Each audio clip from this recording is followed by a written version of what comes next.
Welcome back to another episode of the Media Pass. I'm your host, Alex, with my other host, Matt. Matt, how the heck are you? Doing really good, man. Loving life. Basketball is back after our week off. Getting ready to start March, which means a lot of rookie stuff for me. Hopefully we'll do some rookie stuff on the podcast as well. But yeah, I'm feeling pretty good. Did you do anything, take any vacation, do anything to kind of take some time off during the All-Star break, or did you just go about business as usual? No, this is like good catch-up time for me, like film-wise. I've really started watching a lot of rookies these last 2 weeks. So doing that, I went to Orlando. I don't think I told you that. I went to Orlando earlier this week for a day. It was like a less than 24-hour thing. I didn't know I was going until Monday at like 5 p.m. I got reached out to by Raising Cane's, actually. Raising Cane's, the fast food place. And they're like, hey, we have this event Mac McClung's doing, yada, yada, yada. Like it's in Orlando. You want to interview him? And I see the email. I'm like, I could interview him over the phone. Yeah, sure. I don't mind. And they're like, well, we won't really have time for a phone interview. So can we just like fly you out there? And I'm like, I look at my calendar. I'm like, yeah, I guess. I mean, my job can be done remote. So, I mean, sure, you want to bring me to Florida. So went to Florida for a day. And then was back home all within 24 hours. Talked to Mac McClung a little bit. Really cool guy. Yeah. So you just very casual about this. You got to fly to Orlando for free to interview the back-to-back dunk contest champion. And then the real cherry on top is that the chicken fast food restaurant Raising Cane's is who flew you out there. What was the tie-in? How did that happen? Well, he was doing like a charity event. Not even a charity event. It's like something he does. I don't know. It's like he was working a like quote unquote shift at Raising Cane's. So what he did is he came in for a couple hours and he like worked the drive through, and I think they filmed a commercial.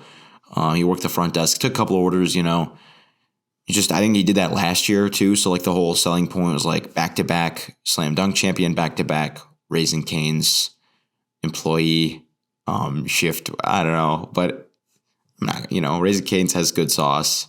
I really like their sauce. Have you had Raising Cane's? Brother, is that big by you? It's Kentucky, not that big in I'm Michigan. Kentucky raised, okay. Baby. We got Cane's here, yeah. Okay, it's not that big in Michigan. I love yet. Cane's. It's definitely like more of a Southern thing, I'm pretty sure. But we didn't have where I grew up. I won't say where I grew up, but where I grew up, we didn't have Cane's forever. And then, the South.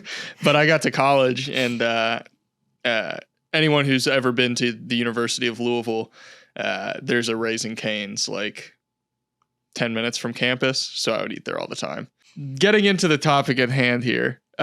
What's not boring is the current NBA landscape, and who's actually a contender, who's not a contender, who is like trying to trick themselves into thinking they're a contender, and who is like just accepted their mediocrity and just kind of resigning to being bad for the foreseeable future.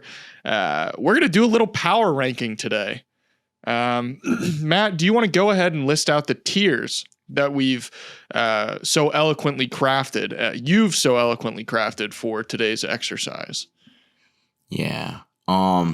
We tried something like this very early on in the show, maybe the 4th, 5th episode, did like pretenders, contenders, whatever. And I think we just, looking back on it, we're a little bit disorganized. So yeah, I wanted to have these tiers like hammered out to kind of rein us in and give us like a good goalpost. Because at the end of the day, like, I was talking to Alex about this before, but there can't be like 20 teams that are like contending for the NBA title, like have a legitimate chance of contending for the NBA title. So it's good to have these. But basically the tiers we're going to be looking at today, we have bad, like just straight out bad. We have bad but spunky. We have basketball purgatory.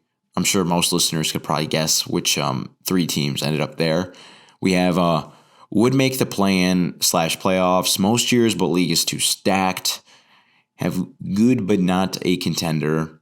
We have the fringe dark horse contender. the outer circle contender, and then the inner circle contender. And I think as we get into each one of these, I'll give like a quick, brief explainer of like what I mean when I created these tiers. But yeah, so Alex has a list, I have a list, because we have such great wavelength between us. I feel like we'll be pretty similar, but I haven't seen Alex's, he hasn't seen mine, so yeah, let's get right into the fun. There always are. Really? You hopefully you'll remember Jamal Murray plays for the Denver Nuggets. Right. Yeah. That's, we'll see. I don't know. That's you're asking a lot there. Because I couldn't remember to do it for a freaking top 10 point guards list. You know who I didn't? We didn't even say once during like I had like a nightmare. It was a couple nights later because I was like, did we just totally forget to talk about this guy? But Kyrie Irving, we didn't talk about it all last week. And then I looked on Basketball Reference. I'm like, oh, he's a shooting guard. Never mind. He was one that I was like, yeah, we don't have to. He's not a point guard anymore. Yeah. But he was one that I was concerned about. But thank goodness, because he's got some stands. I tell you what. Speaking of stands, wow, this is a layered segue. The Detroit Pistons. If someone figures out why that was a good segue, leave a comment below because it actually was way better than I thought it was. The Detroit Pistons, let's start with them because they're kind of like the poster child for being bad this year, even though I would argue lately there have been worse teams. I'm mainly just curious where you have them in the bad but kind of scary tier. I've got my opinion, but I'll be interested. I feel like some teams you'll end up being like, they're kind of spooky and they're going to be teams that I'm like, they're just bad, dude. Mm-hmm. Yeah. So just like to kind of, at least what I did is within each tier, I ranked the teams like the best of the tier and the worst of the tier. I'm not saying like they most represent what the tier is about. Like they are the best team within that tier. Did you do that? Yeah. So I have like my order and then the order is within tiers. So yes, essentially we did the same thing. All right. So when we're talking, because I want to get to your Pistons question in a second, but so this bad tier, when we're talking about bad, we mean like these guys are bad. Most of these guys on their team will not be in the NBA in a couple of years. They will not, be on rosters. It's very easy when you watch a game. One thing I always like to do when I'm watching a team that tells me how good or bad a team is how quickly can I identify what's wrong with them. If it takes me a while, that means they're a pretty good team. If it's very, very quick and I'm like half-assed watching the game and I can still kind of figure out why you're doing poorly, that's a very bad sign. I think all of these teams, if you're watching, like if you're doing your little film study, you could probably figure out within like a half of basketball why they are so bad. So I've the never Pistons thought about it that way. That's a really good way to do that. Hey man, we're here to teach each other. Yeah, learn something new. But I put 4 teams in the bad tier, and the Pistons were not the worst of the 4. Who was the worst of the 4? I mean, I've been, I wrote about Danny Avdia last week, so I've been watching a lot of Washington Wizards, and it's not really first of all, they have no size. They have like literally no size. They play like lineups of like Tyus Jones, Jordan Poole, Landry Shamet in 2024 in the era of giants doing crazy things. They have like 3 guys who are like all under 6'3". No size. They run some cool actions. Shout out to our buddy Joe. I can never pronounce his last name, but our buddy Joe H, the X's and O's wizard. Yeah, Joe. He wrote Hulbert, I believe. We'll leave a link to his Twitter and some of his work down below. But he's written some incredible things about their X's and O's. They have good X's and O's. They just don't have good personnel, and their defense is just horrid. I think that the Washington Wizards are the worst team in the NBA right now. And then, before I let you talk, the other team I thought was worse than the Pistons was the Portland Trailblazers. Interesting. So I would assume we have the same teams in our bad tier. You said you had 4 teams, correct? Mm-hmm. Who was the fourth team? So basically, I think the best bad team is the San Antonio Spurs. Okay. I'd say they're the best because of Wemby. Just he's already playing as like a top 25 player in the NBA. He's awesome. He's living up to the hype, right? And then I think the Pistons are the second worst bad team. I think that they're going to look a lot better now that Grimes is in the fold and Troy Brown Jr. And Fontecchio. You have more two-way guys now, but there's still just some massive spacing concerns there. And then I have the Portland Trailblazers as the third worst bad team, and then I think the Washington Wizards are the worst team in the NBA. So that's my 30 through 27 in the power rankings, basically. We have the exact same bad tier. Okay. So that worked out very seamless. I mean, I'll go in deep on these guys. I don't have anything too like crazy to say about them. I think of the teams in this tier, the one that I'm most concerned about long term, just like path forward to getting better, is the Washington Wizards. I think the Pistons, for how bad they've been, they still do have young talent to work with. I think they're hindered a fair amount by coaching. And, you know, like Cade Cunningham has had his bumps in the road and injury stuff. So, you know, I'm not as concerned. And then obviously the Spurs have Wemby and they do have Devin Vassell. They have Keldon Johnson, who it sounds like they might eventually trade, but like they have a pathway to get better. Same with the Trailblazers. Like, yeah, Jeremy Grant's on that terrible contract. But he's definitely a player that will probably end up being traded. And I think as their guys continue, they're surprisingly good defensively. I will say that in favor of the Trailblazers. They have moments where they look like a very, very good defensive team.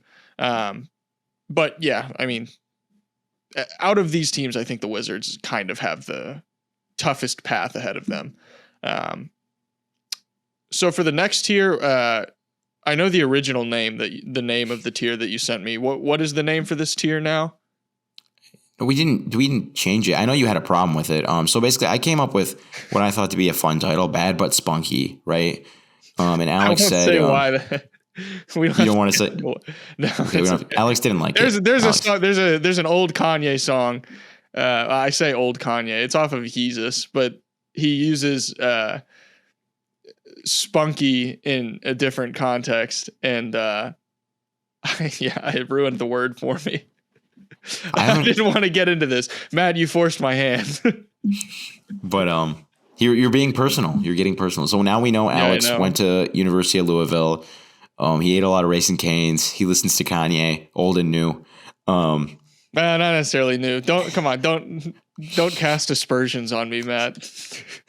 But so this tier is basically like you're still like pretty bad. I think teams are kind of salivating when they see you on the schedule, but for one reason or another, you could if a team doesn't take you serious enough, you're going to be tricky out, and you're going to cost some teams maybe like a place in the standings. I had 3 teams in this tier. What about you? So I had, let me count. I had 1, 2.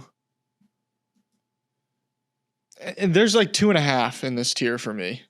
Okay. Because I think there's more. Well, I would almost say 3.5, but I'm going to stick with the 2 that I originally had. I think there's only 2 teams that I kind of consider in this territory that like really kind of, we'll say 3. I'm going to say 3. I'm going to stick with 3. Mainly because one of the teams that I was considering like a half team just did it the other night and it was sick. But I'll go ahead and say my 3. And then this is in order. I would say from worst to best, I would say, actually, I don't like doing this ordered at all now that I'm thinking about it.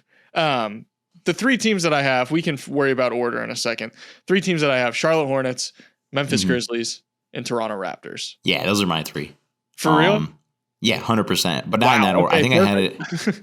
I think the order I have it is Hornets are the worst, Raptors are the second worst, then Grizzlies are the best. Just because, like, when the Grizzlies are healthy, like this has been, they have some weird like voodoo going on where it's like it happened the same. You know when it happened? Remember that one year the Grizzlies had like Vince Carter And it was like Dylan Brooks' first year there, and they had like 30 guys injured that season.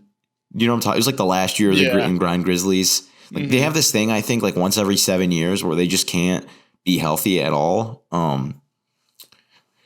So I don't know. That's a really usually when they're healthy, they're a really good team. They're much better than the Raptors and Hornets.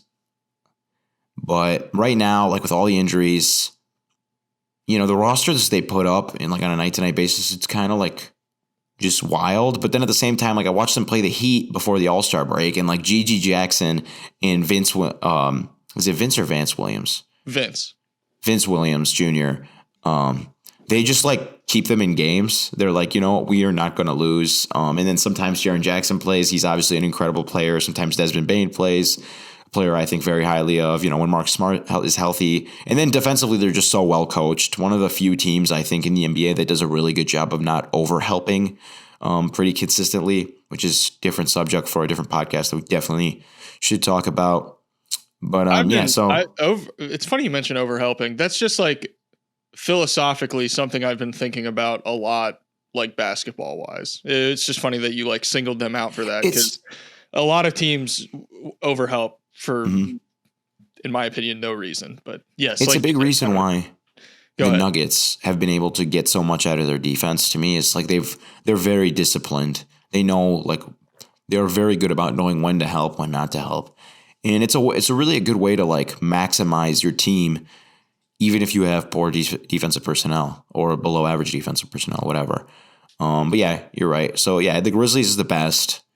The Raptors, the first word that comes to mind when I see Scotty Barnes is just spunky. He's just like a spunky dude. So I feel like that's not in the way that Kanye was discussing him. But I have a 12-year-old mind. This is my fault. This is not anyone else's fault. This is 100% on me. And then the Hornets, dude, like since they traded away like everybody, I don't know, like they're pretty like.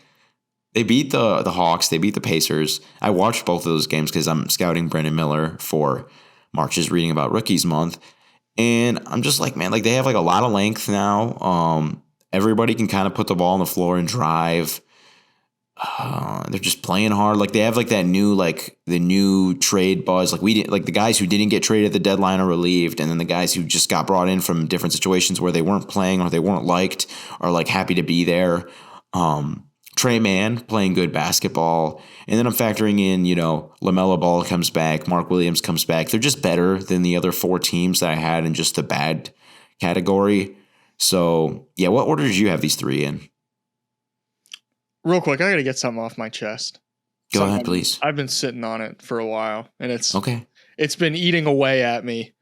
Is this a Trey Mann take? This is about Trey Mann. Oh, my God. I knew it. We're on the same wavelength. Go ahead.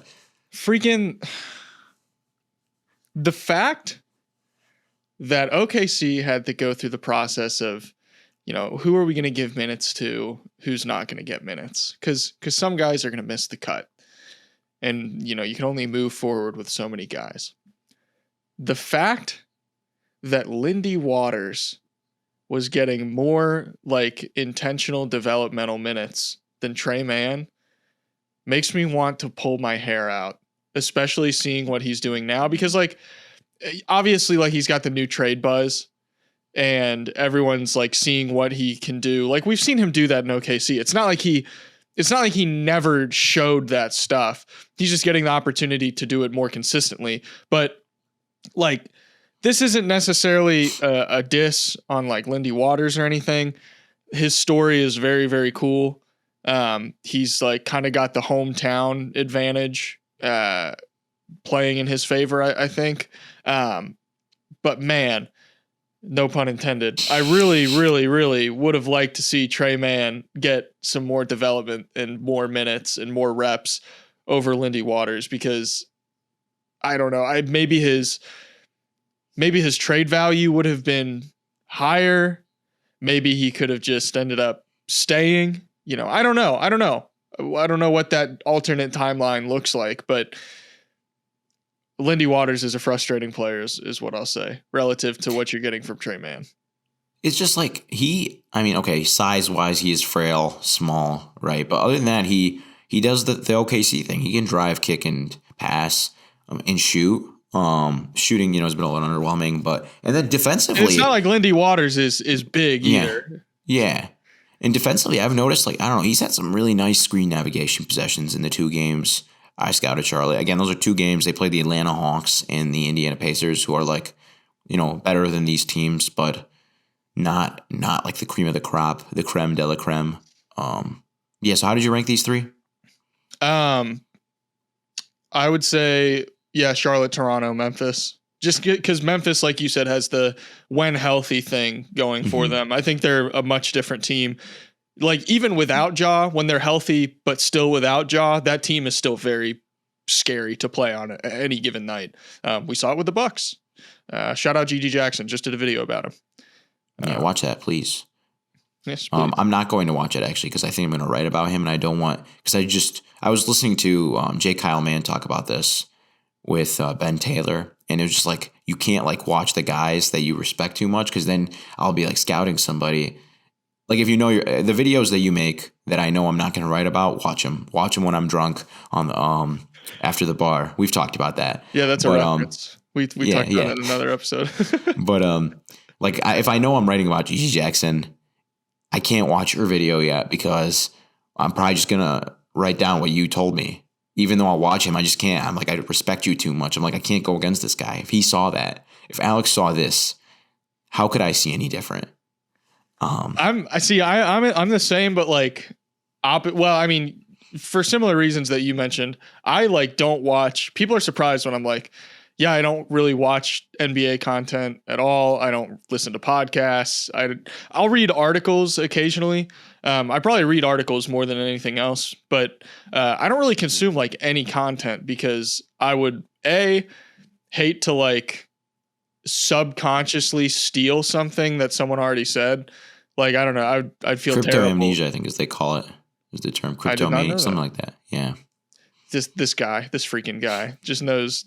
What was the word that you used? Clandestine is not. I feel like it's not that big. I've heard it a ton. Yeah. I just don't know what it means.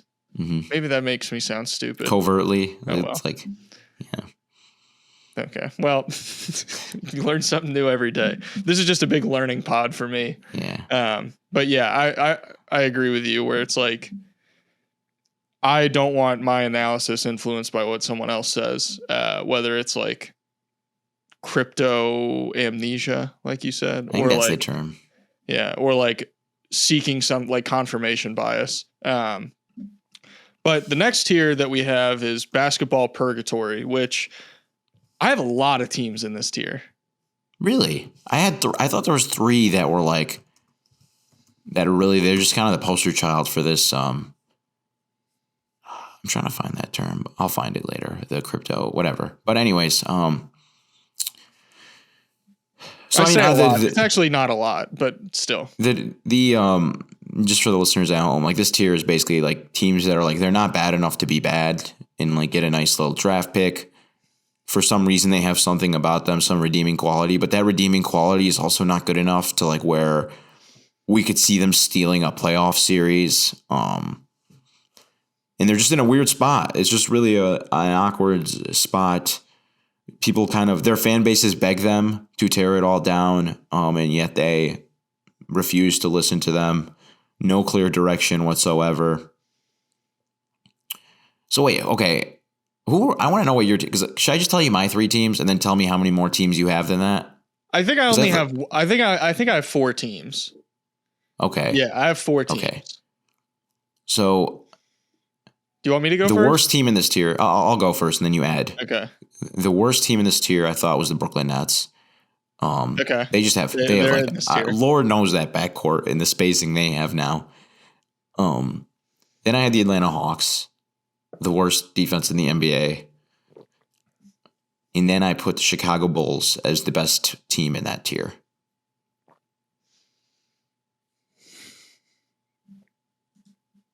Okay. Do you have all 3 of those teams in there? Yes. Okay. What about the Houston Rockets? Okay. I think the Rockets are actually good. They're they're a tough analysis this year, in my opinion. And I think they're my least watched team this year. Okay. No offense to the Rockets, because I actually like a ton of the Rockets players, and I did a ton of scouting on them over the offseason. But this season, there's just been other teams in the hierarchy that I have to put a ton of time towards. But I'm not sold on them being in this tier, but I'm also not sold on them being would make the play-in / playoffs most years, but league is too stacked, because like, I don't know, like right now the Jazz are ahead of them in the standings, and the standings are kind of just whatever, but their record's very, very, very deceptive, because like most of the season they've been in the like 10 through 7 spot. And I think it's only recently that they fell out of the play-in at all. So I think I'm with you with them not being in this tier. I think I have the same 3 teams in the same order that you do in the basketball purgatory. But the Rockets are like, I'm interested to see what they do next.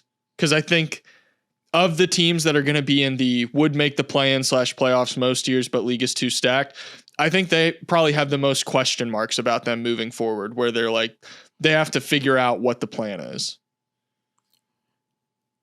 Yeah. So, okay. Like, first off, the West is an animal. Like, there's so many good teams in that West. And like, if you put the Rockets in the East, they're not like, what's the difference between the Rockets and the Orlando Magic? Like, I think the Orlando Magic are slightly better, but there's not really, like, they're both pretty bad offensive teams who lack spacing, and then really good defensive teams with a lot of length and athleticism, right? So it's like, I think they suffer from being in the conference that they're in. And like I said, most seasons, that team's a playoff team. They're like an 8th seed, or in the playoffs, 9th seed, whatever, play-in, whatever. And then the purgatory part is like, they have direction though. They have obviously Fred VanVleet, Dylan Brooks are kind of the older guys in the room, but then they have so much youth. Like Sengun has become went from just a fun player to a top 50 player, top 60 player in the NBA, whatever you have him, right? Amin Thompson looks really, really good. Cam Whitmore, he's shown some flashes. I think he's got over the last like couple months, he's a gunner. He's nice. A little bit of a gunner, yeah. but for sure. Yeah. Tari Easton's been hurt, but he's a phenomenal energy guy, the kind of guy, an 8th, 9th man, Jared Vanderbilt, whatever type player. I've got him sitting on my fantasy basketball bench for when he gets healthy. You should. I tell you what, he comes back, he's going to be like a 30 fantasy points per game kind of guy, depending on how your league scoring is set up. Not to turn this into a fantasy basketball discussion, but Alex also plays fantasy basketball, guys. I do. There's some more lore. I'm also a fantasy football sicko. Me too. I'll put that out there. I'm like disgustingly into fantasy football. It's bad. I won $450 last year as my league champion. Don't mess with me. He also has $450 in his bank account, folks. At least. Not anymore. And Jabari Smith Jr. is awesome. I think him and Sengun are like the perfect 2-man little tandem. Smith makes up for a lot of Sengun's mobility and outside shooting, and then Sengun makes up for a lot of Smith's kind of physicality, passing efficiencies, or whatever. So I don't know. They have direction, and yeah. I think that like outline of a team, like really good defense but not elite, and then pretty bad offense but not the worst, is like usually like a 8th seed in the playoffs historically. So that's why they were out of this tier for me, and I think they're at the very bottom. So the next tier, would make the play-in / playoffs most years, but league is too stacked. I just have 2 teams in it. I just had the Jazz and the Rockets. And I actually have the Rockets above the Jazz. I'm surprised to see you have the Rockets above the Jazz. I just think the Jazz just lost. We talked about their trade deadline. They gutted their 10-man rotation, took out 3 of those 10 guys. One of them was arguably, 2 of them were probably in your top 5 best players. You lost Kelly Olynyk, Simone Fontecchio, and then Ochai Agbaji kind of giving up on one of the most handsome men in the NBA prematurely. And then you didn't get anything in return. You just got younger. I mean, you just got to play your younger guys like Taylor Hendricks and Bryce Sensabaugh. And while I think those two have upside, of course, just playing rookies more minutes usually makes you worse. So that's why I kind of gave the Rockets the edge. Like the Rockets have that defensive identity. Like, you know, they are going to be one of the best defenses in the NBA with that roster. I can't believe we're saying that. I can't believe we're saying that about them now. No, it's crazy. It's awesome. That's insane. Mm-hmm. Hat tip to Ime Udoka, man. He's done an incredible job really getting the young guys to buy in. And they do have like good defensive personnel with Jabari, Tyree, Amin Thompson, Dylan Brooks, Fred VanVleet. But yeah, so that's why I kind of have the Rockets over the Jazz. I could be swayed the other way just because of how incredible of a basketball player Lauri Markkanen is and how well him and Colin Sexton work together. But that's kind of where I'm at. I'd say I'm with you. The Jazz are like, they're the inverse of the Rockets right now, where they're like super, super, super, super good offense. But like since February 1st, which small sample size, especially because of the All-Star break, since February 1st, they're the worst defense in the NBA. So like, you know, the Rockets are a very, very good defense, questionable offense. The Jazz are extremely good offense, very, very questionable defense, arguably just bad defense. So yeah, similar teams, but like the yin and the yang to each other, but similar in the sense of like kind of their identity right now and what the path moving forward is. The Jazz, I think, probably have, and I keep kind of bringing this up just because with these teams and these tiers before we get to like the contender area, the big thing that I'm wondering is like path forward for them. Mm-hmm. I think the Jazz and the Rockets are two teams where they both have, like I said, the Rockets have a lot of questions to answer, but I think they have avenues to answer those questions. Whereas some of the teams like in the basketball purgatory tier, they don't have some very easy pathways to answer the questions. But like the Rockets, you know, the Jalen Green question's the big thing on people's mind. It's like, okay, well, what? They keep Jalen Green and he doesn't end up working out. Like, I think that's a very low risk, you know, option for them. It's like, okay, well, he didn't work out. Oh, well, we're still a decent enough team and we can continue to get better. They're like, I think salary wise, they're not even close to the luxury tax. And I don't know how much cap space they have, but again, kind of a different discussion. But like what, they trade Jalen Green? Well, they'll probably get assets back in that trade or something, or get off, you know, just having to play. I don't know what exactly the answer is for Jalen Green and the Rockets. I don't know what their future together or not together looks like, but it's not like they're handcuffed to each other. It's not like they're just, you know, oh, we're screwed. I guess this is just our reality. It's like, no, they can get better. It's the same with the Jazz, especially with Danny Ainge. That dude's a psycho. And I mean, we saw it at the trade deadline. He's like, we're just going to kick the can down the road for a little bit and see what happens. And I agree with you. We've talked about it on previous pods where it's like kind of doing a disservice to your players that put you in that position to make the playoffs, where you're just like, we're going to punt it all away. I philosophically, you know, not sure how much I love that, but they still can get better, and they probably will get better. And they got a good structure to figure it out moving forward. So that puts us at the good, but not a contender tier. Yes. This one's really interesting to me. Just to kind of help the audience keep track, we've named 12 teams so far. So our 30 through 19. So good, but not a contender to me is like, again, like I had two teams in here. And for me, this is like, you have something to hang your hat on. You have that identity. But going back to watching you and being able to quickly analyze your weaknesses, look, it's a pretty fast process. Like, you have a pretty fatal flaw, and it's going to be really hard for you. I think you're good. Like, these two teams, I think they're good enough at what they're good at to maybe win a playoff series, but their flaw is just so easily exploitable that I don't think you can go any further than that. So what are the teams? So I had both Eastern Conference teams, and these guys are it's kind of like the Jazz and Rockets, where these two teams are the yin and yang of each other. But the worst of these two teams, I think, is the Orlando Magic, and then the better of these two teams, I think, is the Indiana Pacers. I think you could quickly figure out with the Magic, that's a very strong defensive team that really lacks spacing, shooting, primary on-ball creation. And then the Pacers are a very, very talented offensive team that just,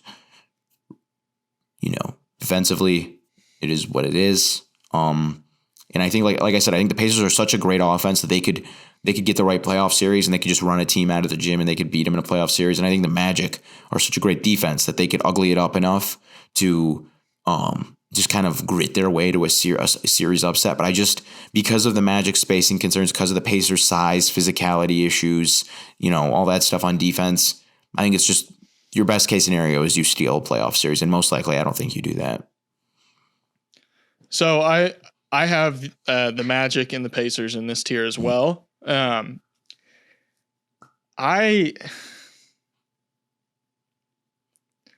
I think I'm more hesitant to call certain teams fringe dark horse contenders. But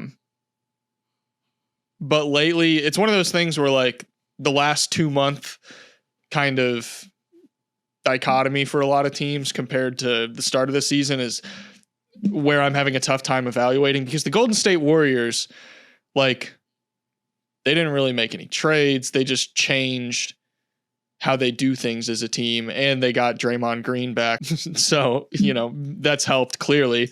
I don't know. The Warriors are like, I think they are potentially a fringe dark horse contender, but I don't know if I'm ready to call them that, just because I don't know if Steve Kerr can get out of his own way. I don't know if Draymond Green will still be able to stay out of his own way, because even in the games he's been back, he's been given a pretty long leash. Like, there's been some stuff that they've shown on the feeds where it's like, oh, other players would definitely get thrown out for that. So I don't know. I just don't know how much I buy them. Steph Curry's obviously Steph Curry, and he's like looked fantastic lately. Clay's coming off the bench now. Chris Paul and Clay is going to be like the bench unit, like leading the bench unit, which I think is very interesting. So I'll take the Warriors out of this tier for now, because I think what they've shown enough to where it's like, you can't bet against the Warriors. It's the Warriors. They won a championship 2 years ago. But the other team that I have in here, and I might regret saying this, the other team that I have in here is the Los Angeles Lakers. This is the good but not contender? Yeah. Okay. I don't see it. I just don't see it. What if I told you I have both of those teams we just talked about in our outer circle contenders, in my outer circle contender tier? So I think there's 3 teams that I still have to name. I have 3 teams in my fringe contender tier that I think both of those teams are better than. See, with the Lakers are a tough one for me, because like anytime I've watched a Lakers game, I'm always just consistently like, nothing usually pops. The only thing that ever ends up popping is like Anthony Davis will do something crazy, or LeBron will like do the whole defying age thing. And that stuff is great. But we've talked about this before, where like a playoff series is won off the backs of like, who's the guy that steps up and, you get an outlier performance from, or, what's the lineup or combination of guys that ends up being like, whoa, like this is obliterating teams. And honestly, my bigger concern for the Lakers, outside of like the roster construction, I'm not as concerned. I think this team has flaws, don't get me wrong, but I'm more worried about coaching than anything. Like Darvin Ham just being able to like press the right buttons and do the right things in a playoff series. I'm not so sure like if that's going to happen or not. So I don't know. I don't know. I could be convinced to not have them in this tier, and I might regret putting them in this tier, but that's just kind of where I'm at with them right now. Um, in the past with Lakers teams, it's been, you kind of give them the benefit of the doubt because, LeBron gets hurt for an extended period of time, or Anthony Davis gets hurt for an extended period of time. But like last year, it was Austin Reeves and Anthony Davis holding down the fort while LeBron was hurt. And then this year, it's like, well, they're pretty much healthy, and I'm still kind of underwhelmed. So I don't know. It's a tougher sell for me, I guess. Yeah. This is gonna sound silly, but honestly, the in-season tournament is what has me still having hope in these guys. Just like the fact, because the blueprint's still there for them, where you have your two top two guys can hang with pretty much any top two, even at LeBron James's advanced age, right? Even at Anthony Davis, the injury concerns, he's playing phenomenal basketball this year. You said LeBron James advanced age. You made it sound like a terminal illness, like he has advanced stage elderly syndrome. Elder syndrome. Elder syndrome. Sorry to cut you off. So they have that, and then it's like we talked about. So when we did an X Factor pod, right? Like the fifth guy pod, we were talking about that. Like a lot of teams in the fringe, outer circle contender category. What makes them inner circle contenders is if they can find that fifth guy, right? So like the Lakers, their core four is Davis, LeBron, Rui, and Austin Reeves, right? That's their core four. And then on that podcast, what really stood out to me is we both had a different Laker guy who could be that fifth guy. I had Max Christie, who I still remain high on, even though he's had a wishy-washy year. And then you had Cam Reddish. And that's kind of like I'm out on, but different. That's fine. But the thing is, like, the Lakers have so many guys who could be that fifth guy. Like, they have so many, like, I guess the thing is, like, for me, is you're not married to that fifth guy, right? It could be like in a 7-game series, you have LeBron, you have Davis, you have the physicality, you have the defensive versatility, you have Rui, you have Austin Reeves. He's back. Reeves is playing good basketball again. And then one night it could be Gabe Vincent who steps up if he gets healthy. One night it could be Jared Vanderbilt if he gets healthy, hopefully. That's the thing where I'm like, the unknown of those two, where it's like, will they even have the option for them in a playoff series? That's where I'm kind of like a little hesitant, because I know they were even shopping Gabe Vincent at the trade deadline, according to reports. Obviously sometimes reports are just complete nonsense. But Gabe Vincent was rumored to be dangled in trade discussions, as I believe it was referred to. So does that make you wonder if he will even be healthy for the playoffs?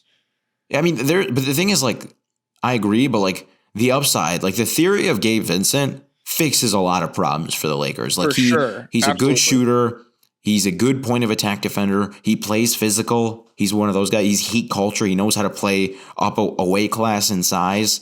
Good creator, right? If they can get him healthy, that's a nice little fifth guy. Or like they have Spencer Dinwiddie now. There's so many like different buttons they could push. Like one night Spencer Dinwiddie's on and he's playing adequate defense. One night D'Lo is, he's playing awesome. He's playing like a guy who's masquerading as a top 50 player, right?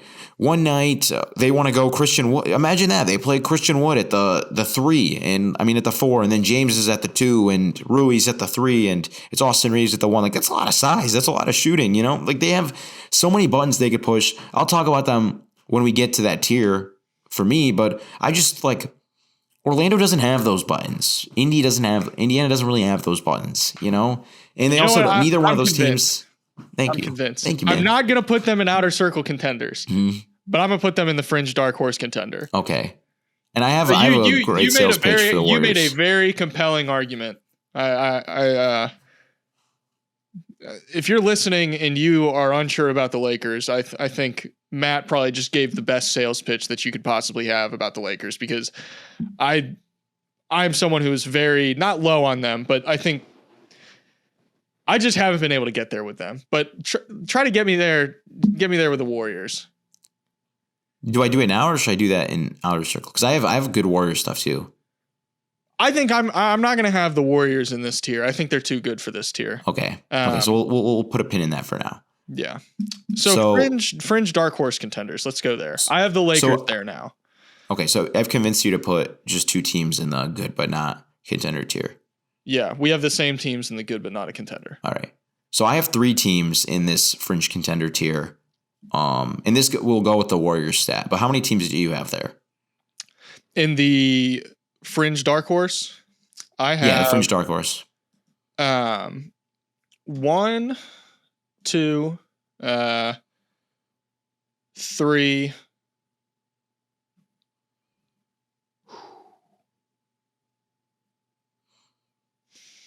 I'm going to say 4. I have 4. Okay. So how many do you have? I have 3.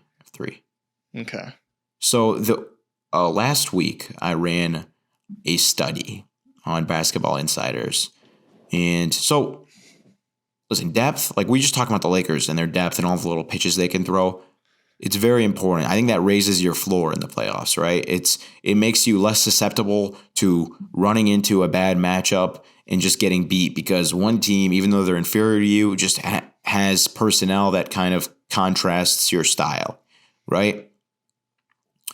So depth helps you overcome that. But to increase your ceiling in the playoffs, it's all about how good is your best 5-man lineup, right? How fast is your fastball? And so I ran a study using Cleaning the Glass data. So it only went back to the 2003-2004 season. So it's about 20. That isn't about. It is 20 NBA champions, right? The last 20 NBA champions.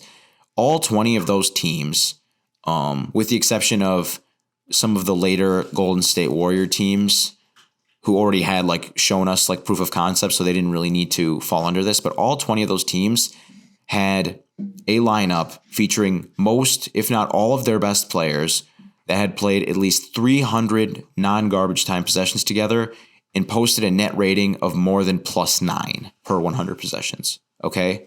So I'm like, okay, cool. Which teams in the NBA have that today, right? And I looked, and I think there was about, the time I looked, there was 12 teams. I could double check that number real quick.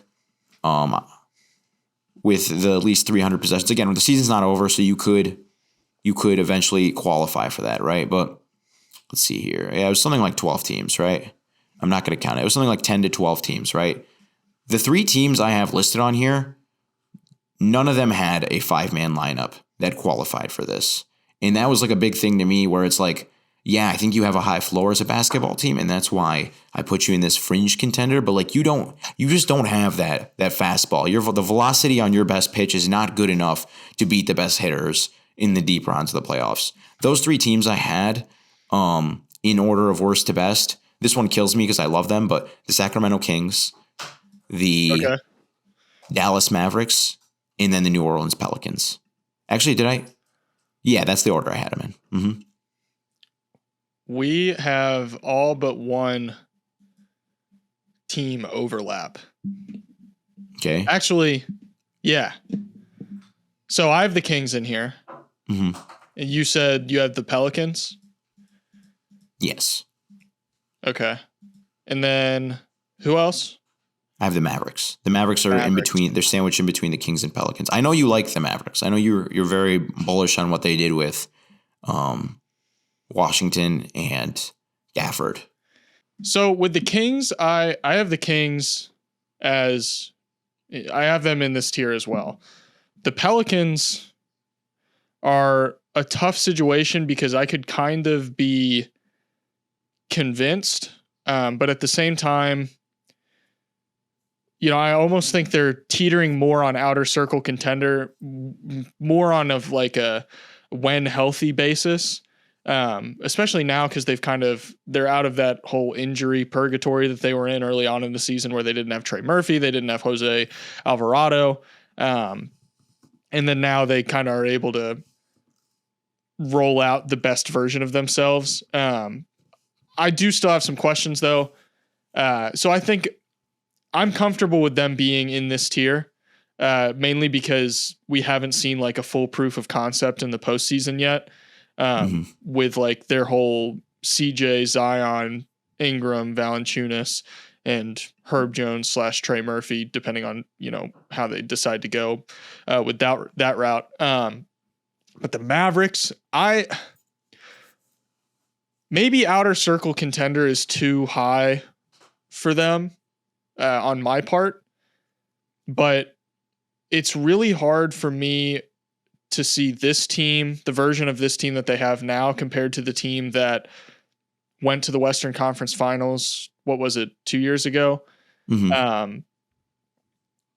That team, just on paper, to me, and again, on paper, in actual execution's a different discussion, because I do think that team overall worked very well together. But on paper, this team is just so much better than that team 2 years ago.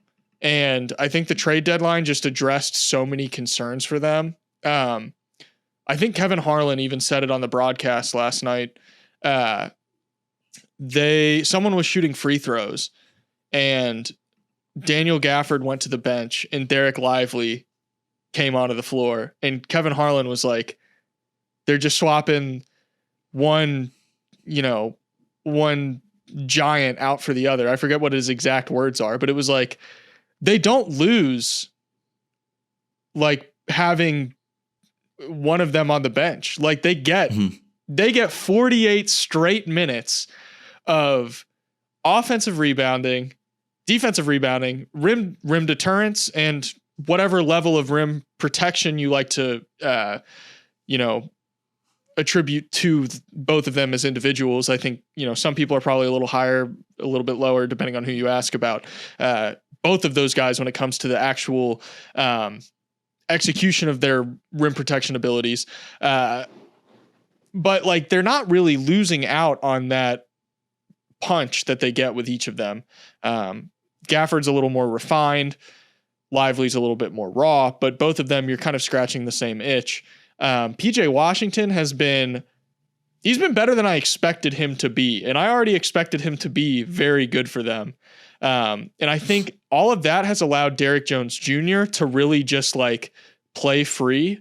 And like, he had a block on Kevin Durant last night that, kind of made the rounds on Twitter, where Kevin Durant was shooting a jumper and Derrick Jones Jr. like did the thing where 99% of players, they try to close out on that shot and they're not even close to getting a contest like that actually has an impact. But Derrick Jones Jr. blocked it, like actually blocked the shot. And I think him kind of not having to be the de facto, like, yeah, you're going to have to be the 4 because we don't really have another option. Like now they have the other option, and they're both so kind of opposite in turn. I mean, PJ Washington's a good defender, don't get me wrong. But Derrick Jones Jr. obviously has more physical tools. And I think he's probably a little bit more refined defensively and has better just like institutional knowledge. So I don't know.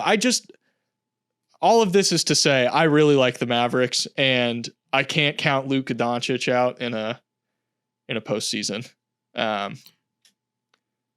But maybe they belong more in the dark horse contenders. But this team, as currently constructed, feels too good for that to me.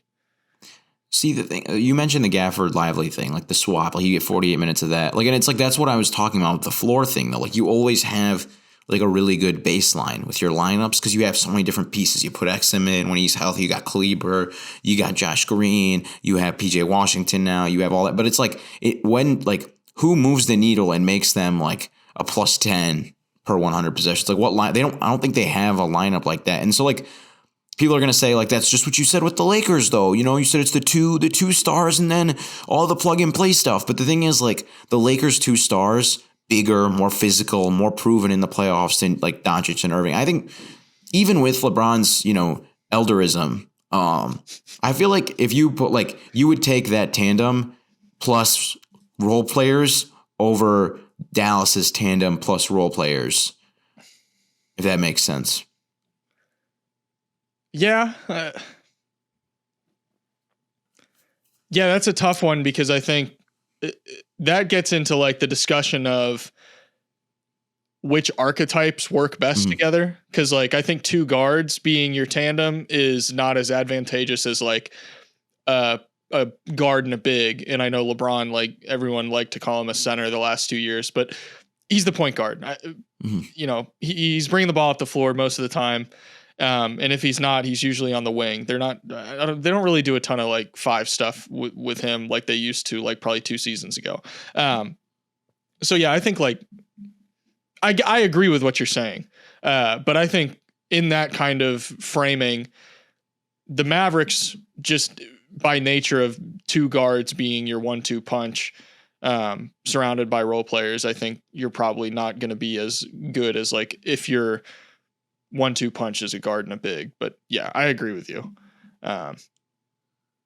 Maybe I'm just too high on the Mavericks. No, I mean that's the beauty of this. So you have the Mavericks in your outer circle? Okay. Mm-hmm. Who else is in your fringe?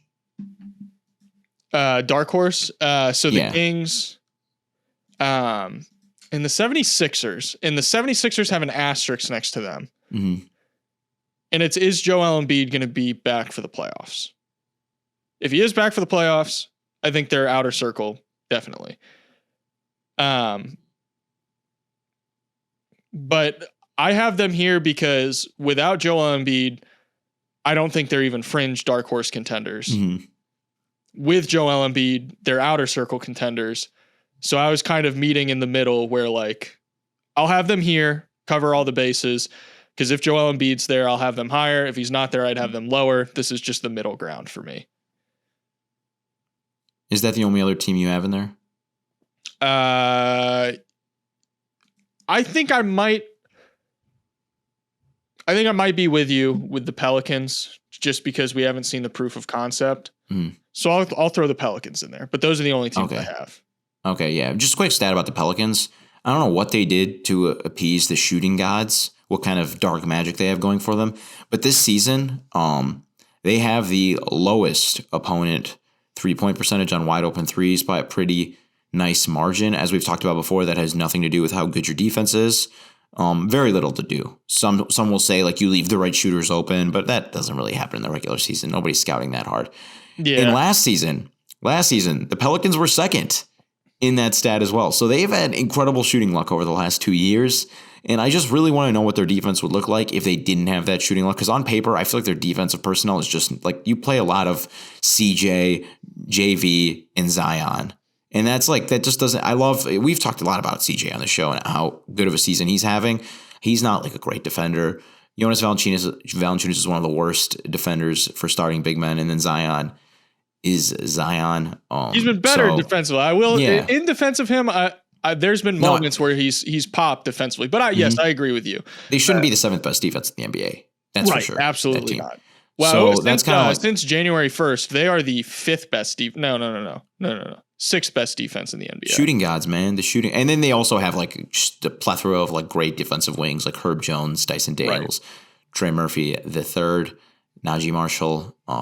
I know players in the NBA. I will keep listing them. But so their whole roster. Okay, so okay, let me parse that out real quick. So you have the Warriors in your outer circle tier, right? I don't need to use my I moved them up. I talked myself into it. You talked me into it a little bit. So okay. I'll still cite the stat I have on them in a little bit, but so yeah. Now I feel like the audience is getting confused now. So let me do mine real quick. So I think at the bottom of this tier I have the Kings, then I have the Mavericks, and then I have the Pelicans in this fringe dark horse contender tier. And then you said, what was your ranking? I would say the 76ers, just because they don't have Joel Embiid, as the worst. Sacramento and the Pelicans. Okay. So the 76ers, I don't know. I feel like Embiid's going to come back, though. Like do you really trade for Buddy Hield if you don't think he's coming back? If they think they can re-sign him, yes. Okay. That was my whole thing with that trade was like, if you don't think Joel Embiid's coming back, the only reason you trade for Buddy Hield is because you know you're going to be able to re-sign him.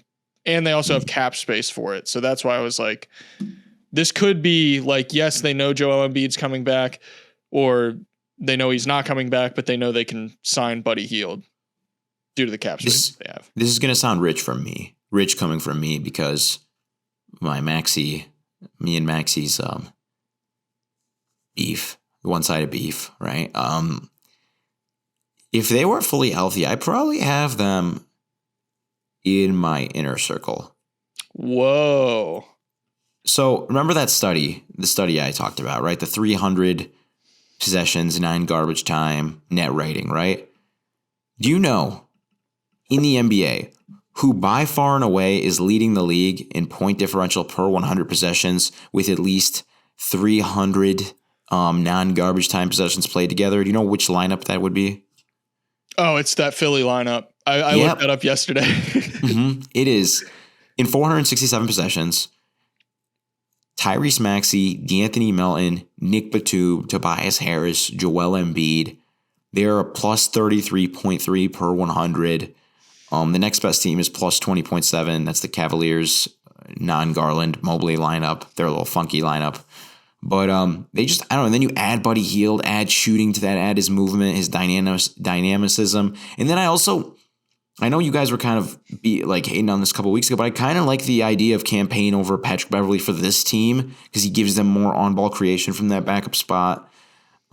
Ricky Council starting to come on. Maybe he could give you some juice in the playoffs. And I really like that when they're fully, if I get a fully healthy Embiid, they're probably the last team in my inner circle title. And then we talked about the Houston Rockets thing, how this team reminds me a lot of that 90s Rockets team. So yeah, I guess I'll go with you. I actually had them in my outer circle just because I thought that Embiid was coming back. I had them in the kind of the bottomish part of the outer circle, but I'll put them at the top of the fringe for now, just because even if Embiid does come back, it's going to be what version of him, how quickly might he get re-injured. So I'll keep him in there with you. Let's meet in the middle. Okay. Let's put them as an asterisk outer circle contender. We're in the outer circle on it. Okay, that's a new fun discussion. So let's establish the teams that we have in the outer circle. Okay. So then we have if we omit the 76ers, so are the Dallas Mavericks the last team in the outer circle for you, or is there any team that's has less title juice to you?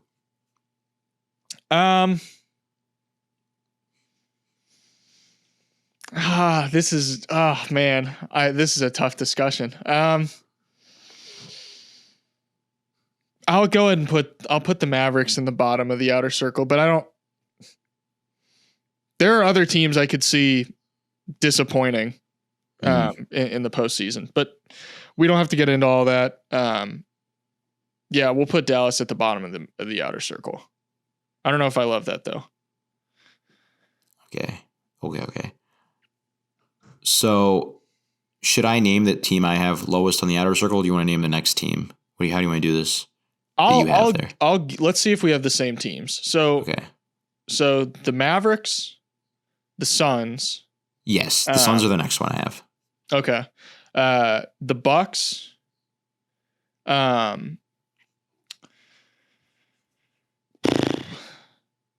They're the next one I have. So what are you doing with the Warriors and Lakers? Are they above the Bucks? The Warriors are in here. The Lakers I still have in fringe. Okay. The Warriors, I don't know where I would have them because I just threw them in here. I would have to think about that a little bit. So I'll defer to you on their placement. For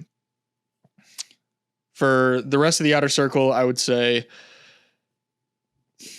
the Knicks and the Cavs. Wait, whoa. How many teams do you have in the inner circle? You have 6 I skipped one. I have the Nuggets in the outer circle, which feels insane to say. Okay, wow. We're 70 minutes into the pod. We have a lot to discuss. Jesus Christ. Okay, let's get all our ducks in a row really quickly. So the deference to me, I would say I have the Warriors in between the Suns. So I'll move my so we still have the 76ers to think about too. So do we say let's just leave them in their own little thing, right? We'll say leave them out of this right now, right? If healthy, yeah. If healthy, right? the Suns, the worst of the outer circle teams, right? I think the Warriors are the second one. I had the Lakers as the third, but you still have them in the fringe. The Bucks were next, so we were in line with that.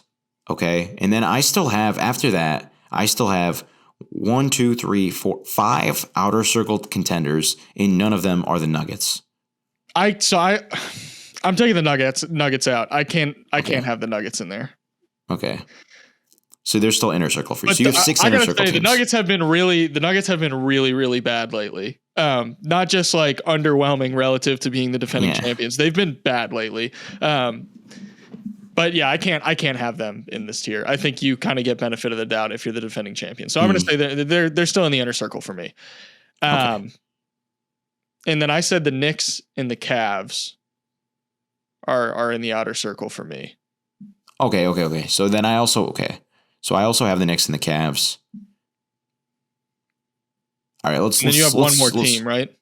No, I still have 3 more teams in the outer circle because I only have 3 teams in my inner circle, and you have 6. So first, real quickly, just to establish, who are you higher on right now, the Knicks or the Cavs? The Knicks. Yeah, me too. I mean, last season's postseason, the Knicks. I mean, I know that's a specific matchup, but the Knicks just feel like they have more physicality. The fact that their best players are part of their best lineup just makes more sense. Like, you know what I mean? More spacing with Bojan and Alec Burks. Yeah, I think that's pretty fair. Now, a team. So, okay. Let me just name my 3 inner circle contenders. Let's not talk about them a lot. I feel like it's pretty cut and dry, the reasons why we have them there, but Celtics, Nuggets, Clippers. Right? All in your inner circle. I had them in that order too. Celtics, Nuggets, Clippers. Yes. Order-wise, I would almost have the Clippers over the Nuggets just based on recent play if we're having like a power rankings discussion. But yes, we're splitting hairs with the order at that point. I agree. Those are the 3 teams in some variation of that order. Okay. So one team Celtics that I noticed, number 1 by far. First of all, 2 of these 3 teams mean a lot to you that we're going to talk about right now. I did try to be as unbiased as possible. Yeah. Okay. The first one we're going to talk about, I actually have the Cavs and Knicks above them right now. And that would be the Minnesota Timberwolves. So you're Sell saying me on them as an inner circle title contender. Yeah, I think the Cavs and Knicks have a better chance of winning the NBA title than the Timberwolves. In terms of path, yes, I agree. Not the path. I'm saying like just like forget like conferences. Like I think they have stronger teams, more well balanced teams than the Timberwolves. I have more concerns about the Timberwolves than the other team that we're going to talk about. The Timberwolves, I'm comfortable with the Timberwolves being in the outer circle. The thing that kind of made me be okay with putting them in the inner circle is the consistency and the ability to bounce back from that super rough stretch that they had like kind of towards the beginning of January, end of December, where like they kind of looked like they were falling apart a little bit.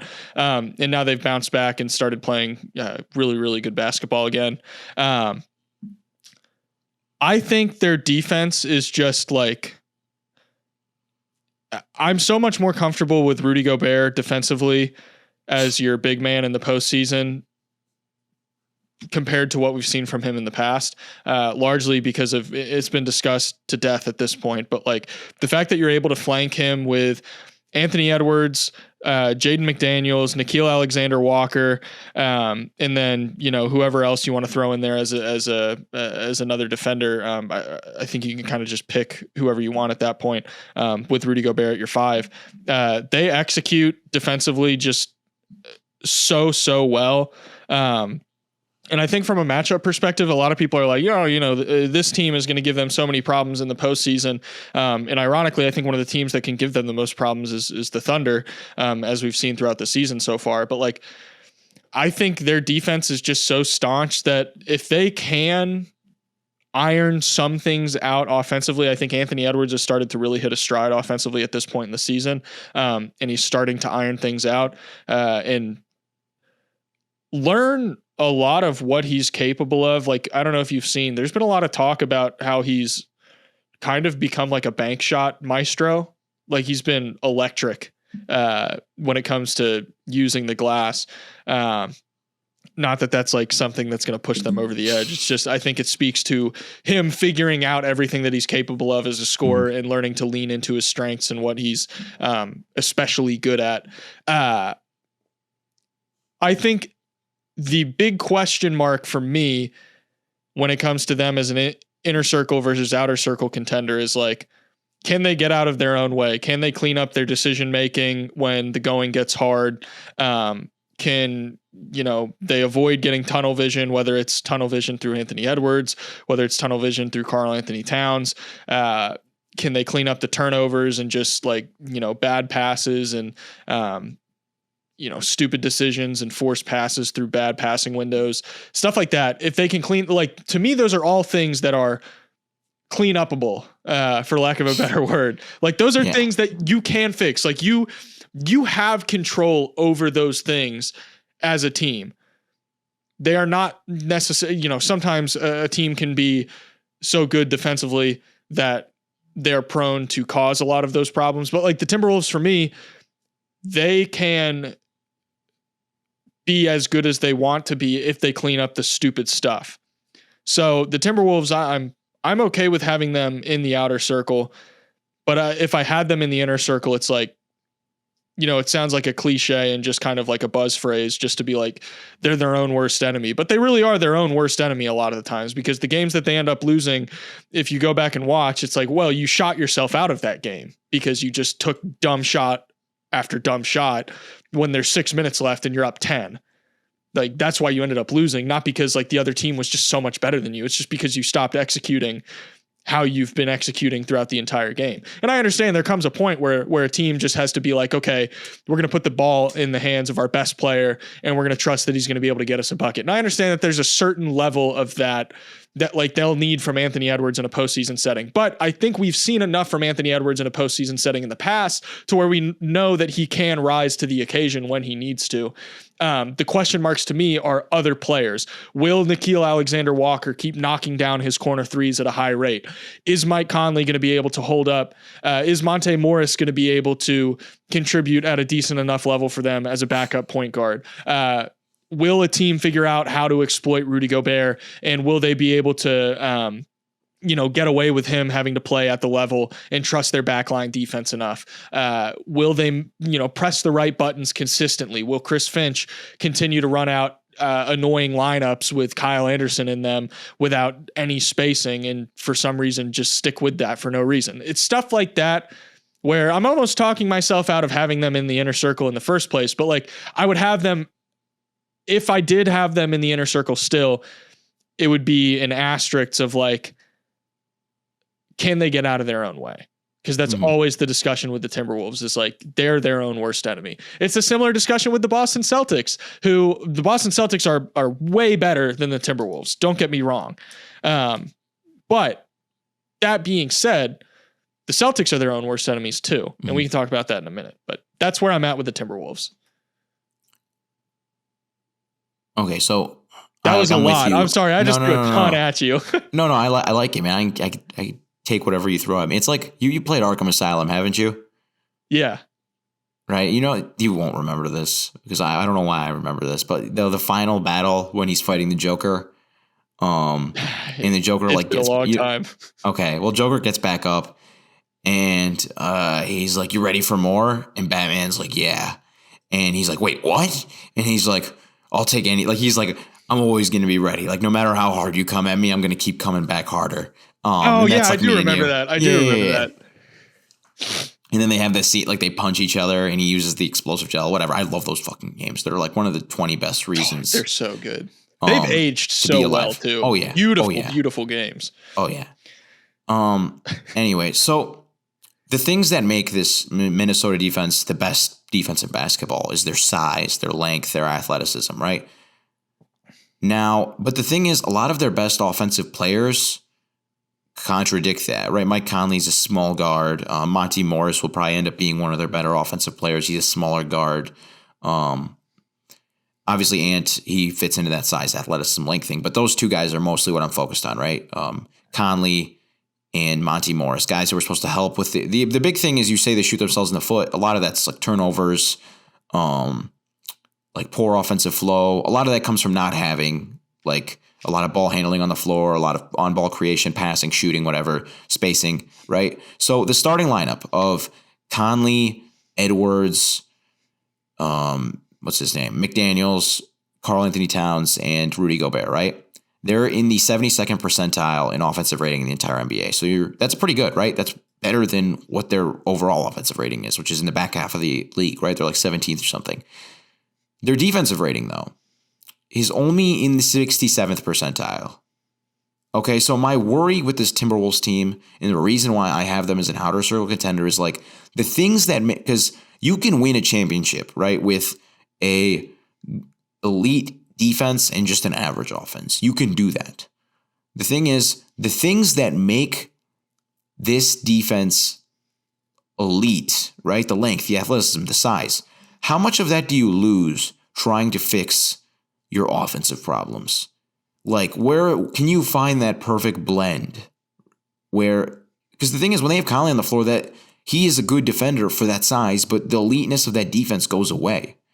You know, what happens when Monty, like, can Nickeil Alexander-Walker be a good enough fifth man, like, instead of Conley, to, like, buoy your offense enough where you can unlock that elite defense? It's just like that, trying to find that synergy, that perfect blend is why I'm still outer circle with them.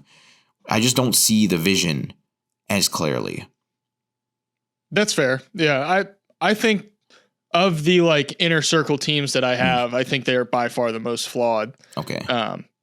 So I think just for the sake of like evening things out, I'm cool with them being outer circle for now, which feels like disrespectful to say just by nature of how good they've been this season, but them's the breaks.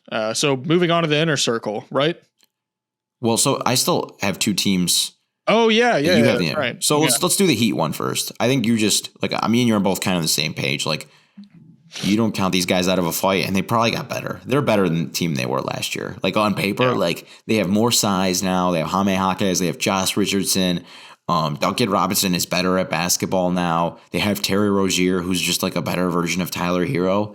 Hopefully they'll figure that out soon and not like play Tyler Hero 30 minutes per game in a postseason series. There's the Jimmy Butler of it all. There's the Bam Adebayo of it all. So I have them outer circle just because like they're still like the 7th seed in the East. Like I feel like there's got to be a limit to like how much benefit of the doubt we give them. But I have them at the very top of the outer circle. Right after, they're the second highest outer circle team for me. Outside of the OKC Thunder, who I still have in the outer circle. I can tell you why in just a second. Do you have anything else you want to say about the Miami Heat? I have that. I would have them. I actually forgot about them. They are in my outer circle. I forgot about them. Oh, okay. I would have them at the very bottom of my outer circle. I think they, even though they are like on paper better than they were last year, I think last year's Heat team had more. And this is not an insult to them. Last year's Heat team, I think, had more excuses. Like they got benefit of the doubt due to injuries and stuff.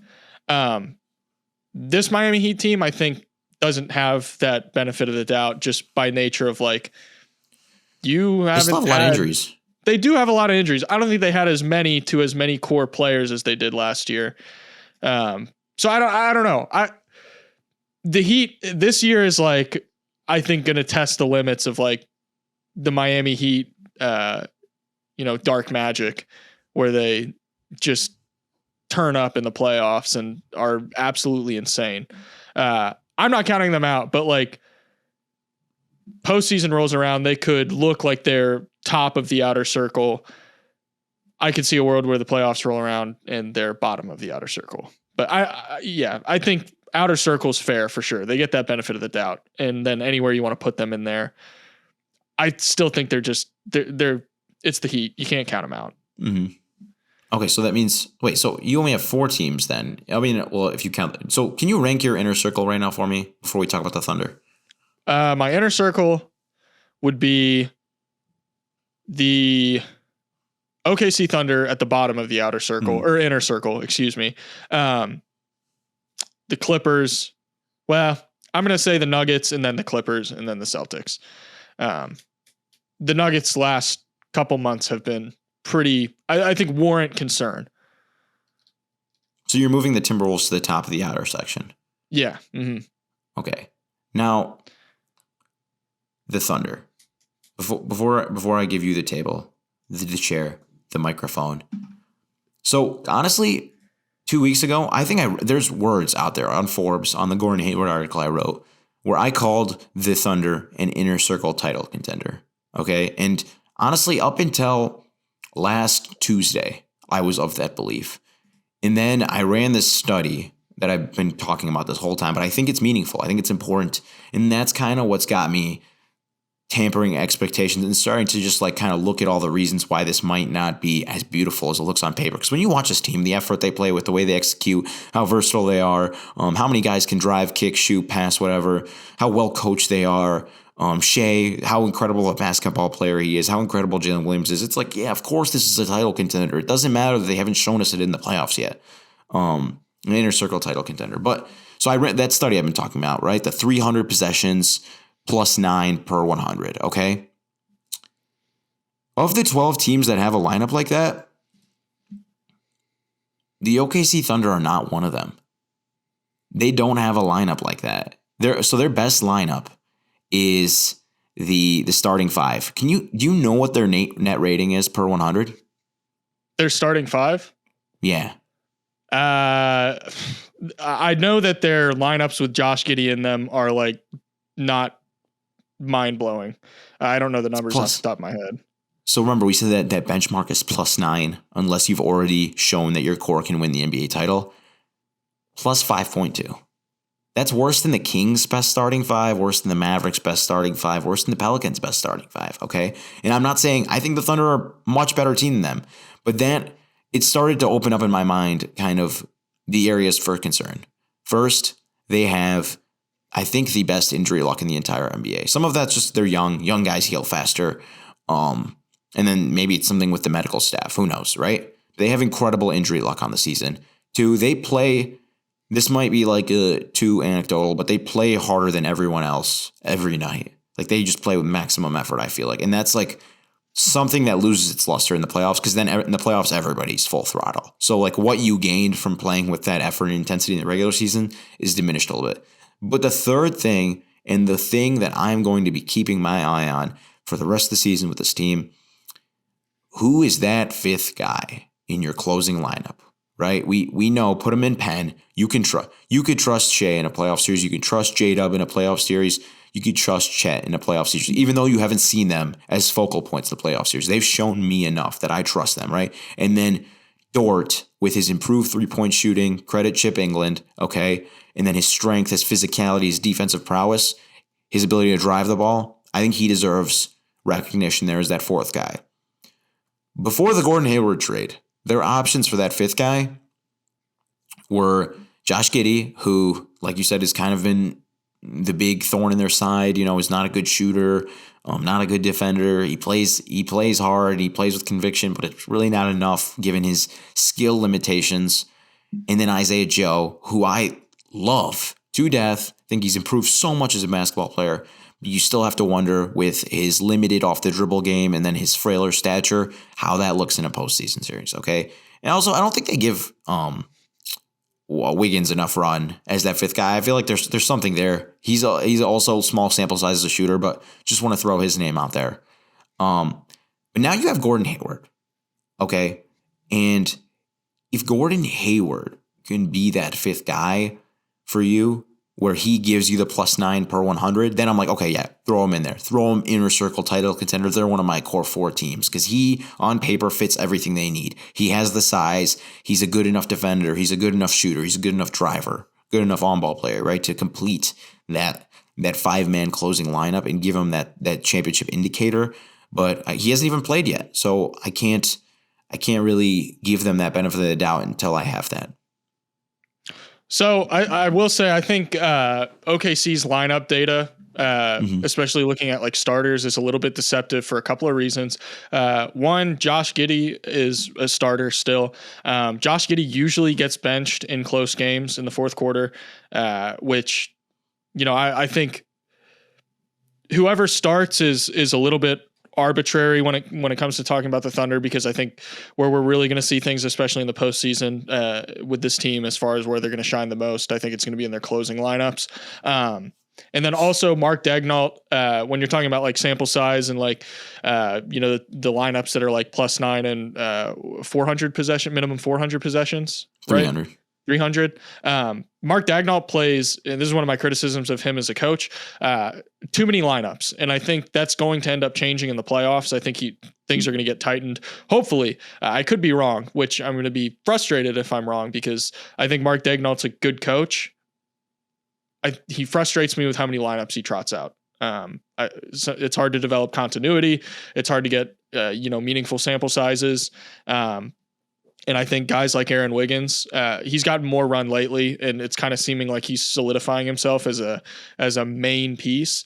But will that hold? We'll find out. So something that's interesting with me is I like to look at, you mentioned the 4 guys, Shai Gilgeous-Alexander, Chet Holmgren, Jalen Williams, Lou Dort. They're kind of those 4. And then Josh Giddey, I think most people have kind of arrived at the understandable conclusion that like Josh Giddey should not be in your closing lineup, at least right now. He's not. He has a lot of flaws, and we don't need to get into all of those flaws right now. There are just better options. There are simply better options.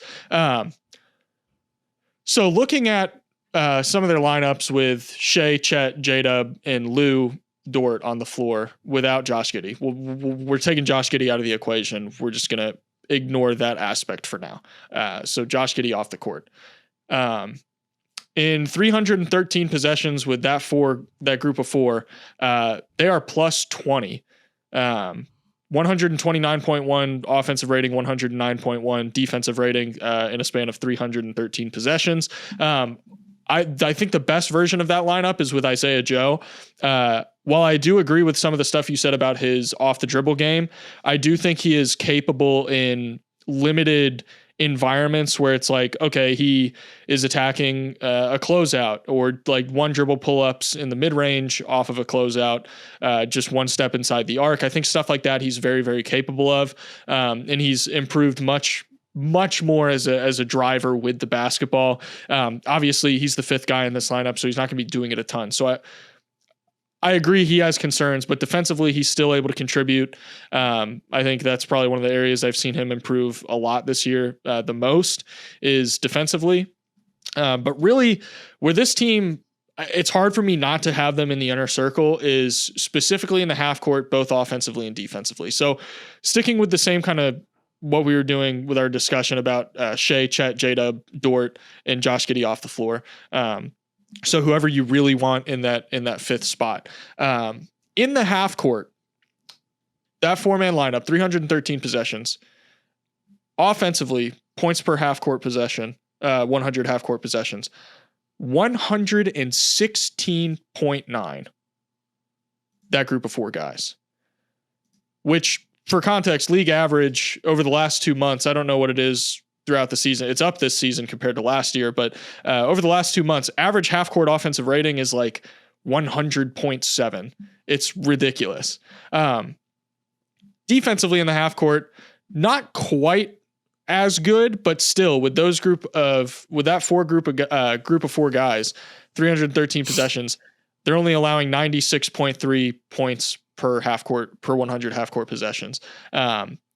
With Isaiah Joe on the floor in 169 possessions, that 5-man lineup is only allowing 92.6. So I think, to me, I don't even know if Gordon Hayward will be that closer. To me, the closing lineup and the death lineup, so to speak, for the Thunder is going to be Shai, J-Dub, Isaiah Joe, Dort, and Chet.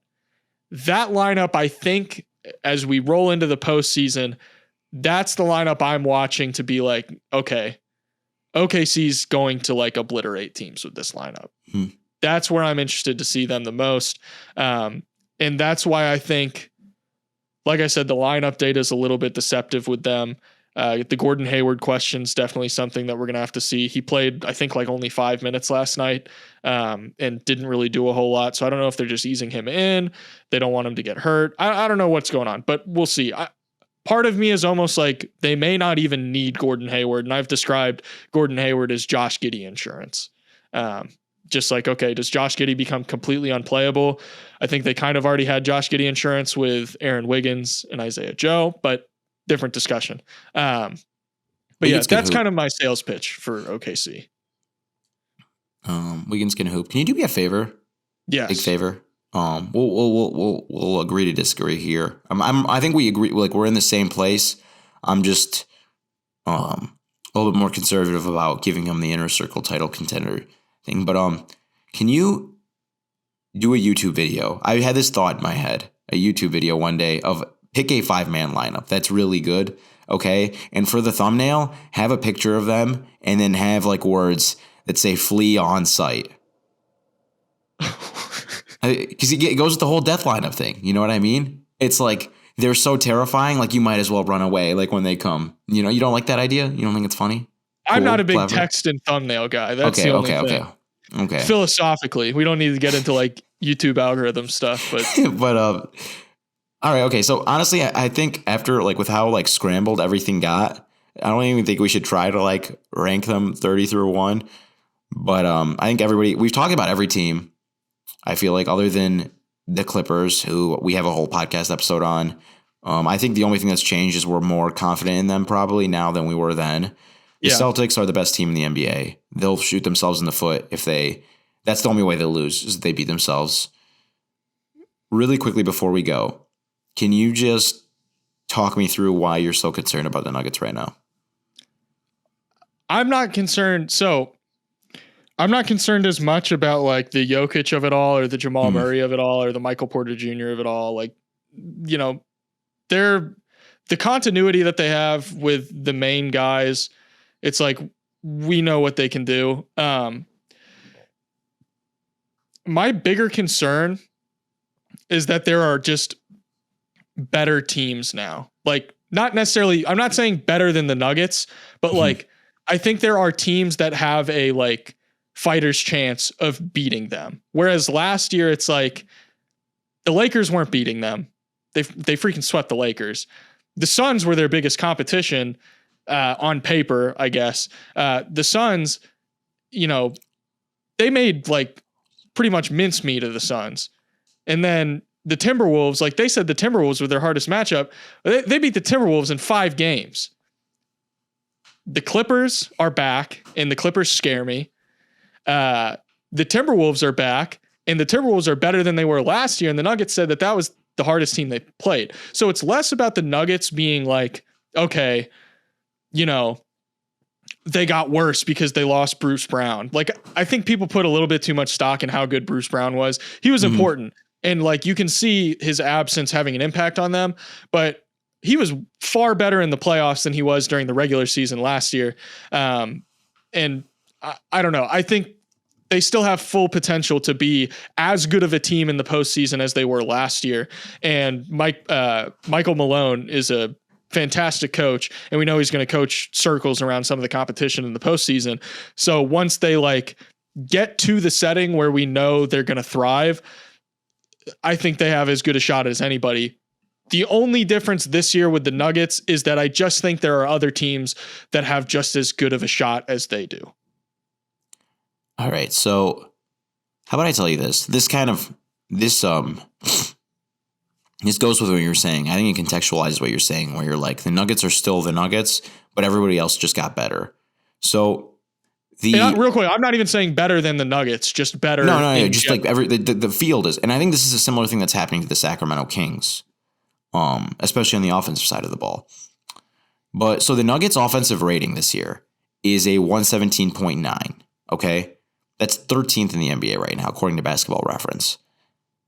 Last season, their offensive rating was actually lower. It was 117.6, but that was 5th in the entire NBA. That just shows you the same thing is happening with the Kings. The Kings went from being the best offense in the NBA. Now they're like 14th, and they still run the same sets. I mean, they play with a little bit less pace. That's a little bit different. They're trying to sacrifice some offense for some defense, but like the league is caught up to this like DHO, 2-man delay stuff. Like everybody's gotten better at it now. So the Nuggets lose a little bit of their edge now there on offense.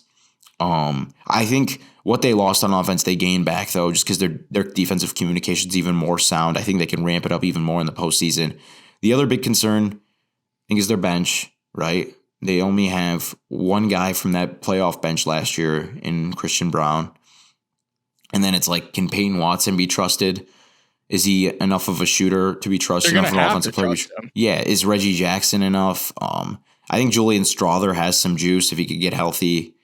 Whatever his name is, Colin Gillespie. So I like that. I like you pointing out the concern and not just automatically saying like, oh, it's Jokic, it's Murray, it's KCP, it's MPJ, it's Aaron Gordon. Like they're still scary. And they are, by the way, when the five of them are together, they are plus 12.5 in 1,343 possessions, which is a huge sample size of goodness.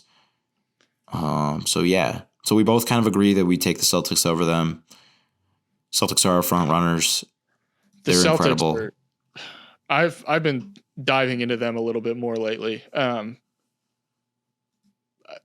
They have some of the most, and I'm going to regret saying this because I know how much I've said about them throughout the season with like their rim frequency and stuff like that.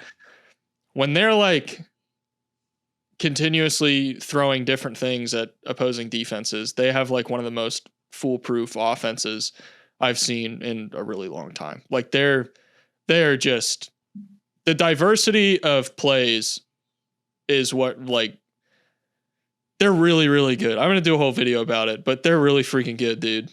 And man, I hope for that fan base's sake that they make it happen this year.